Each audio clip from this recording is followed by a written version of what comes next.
सभी को जय मसीह की। मेरे प्रिय भाई और बहनों, क्या कभी आपके साथ ऐसा हुआ है कि आपने एक शानदार योजना बनाई, मेहनत भी की, सब कुछ ठीक लग रहा था, लेकिन अचानक सब टूट गया। ऐसा लगता है जैसे परमेश्वर चुप है और आप सोचने लगते हैं, प्रभु क्यों?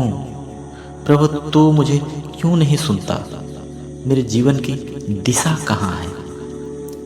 आज हम इसी सवाल का जवाब ढूंढेंगे और जानेंगे कि परमेश्वर की योजना क्या है।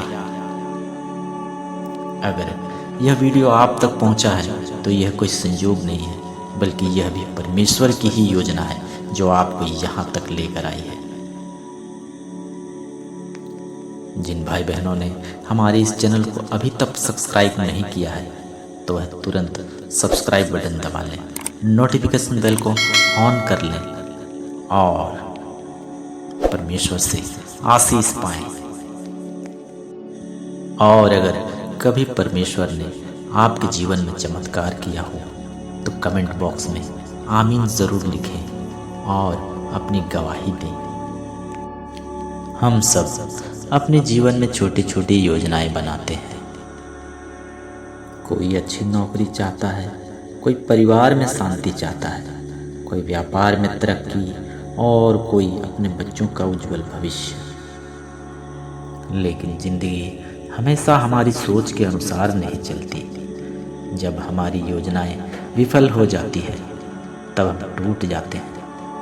पर याद रखिए, जहां हमारी योजना टूटती है वहीं से परमेश्वर की उत्तम योजना की शुरुआत होती है। हो सकता है परमेश्वर आपको एक नए स्तर पर ले जाने की तैयारी कर रहा हो। उसकी योजना हमेशा आपके भले और उसकी महिमा के लिए होती है। निर्मया 29 अध्याय के 11वें वचन में लिखा है, क्योंकि यहोवा की यह वाणी है कि जो कल्पनाएं मैं तुम्हारे विषय में करता हूँ उन्हें मैं जानता हूँ, वे हानि की नहीं वरन कुशल की हैं, और अंत में तुम्हारी आशा पूरी करूँगा। यूसुफ को सोचिए, उसके भाइयों ने उसे बेच दिया, जेल में डाला, लेकिन अंत में वही मिस्र का प्रधान बना। यह सब इंसानी योजना से नहीं बल्कि परमेश्वर की योजना से हुआ। मूसा, लोगों ने सोचा उसका जीवन जंगल में ही खत्म हो जाएगा, पर परमेश्वर की योजना थी कि वही इजरायलियों का अगुआ बने। और सबसे बड़ा उदाहरण यीशु मसीह का क्रूस। लोग सोचते थे कि यह अंत है, पर परमेश्वर की योजना थी कि यही मानव जाति का उद्धार बने। भाई और बहनों, अक्सर हम अपनी परिस्थितियों को देखकर डर जाते हैं, लेकिन परमेश्वर की योजना परिस्थितियों पर नहीं, उसके सामर्थी हाथों पर आधारित है। वह जानता है कब हमें रोकना है और कब हमें आगे बढ़ाना है। वह जानता है कब दरवाज़ा बंद करना है और कब नया दरवाज़ा खोलना है। वह जानता है कब हमारी योजना को तोड़ना है ताकि उसकी उत्तम योजना पूरी हो सके। तो आज का संदेश यही है, अपनी योजनाओं को पकड़ कर ना बैठिए, बल्कि परमेश्वर के हाथों में सौंप दीजिए, क्योंकि हमारी योजनाएं अस्थायी है पर उसकी योजना शाश्वत और परिपूर्ण है।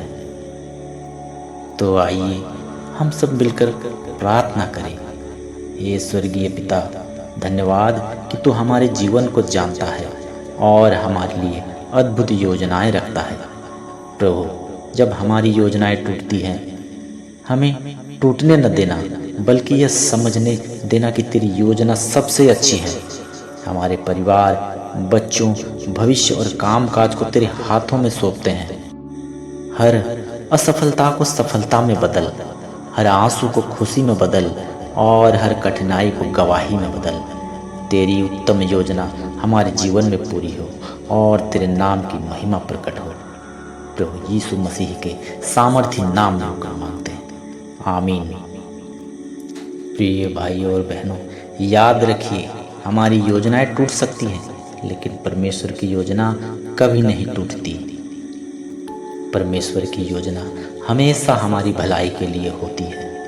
हमें विश्वास और धैर्य के साथ उसके समय का इंतजार करना चाहिए। अगर आज चीज़ें समझ में नहीं आ रही तो कल आप जानेंगे कि प्रभु ने जो किया वह आपके भले के लिए ही किया था।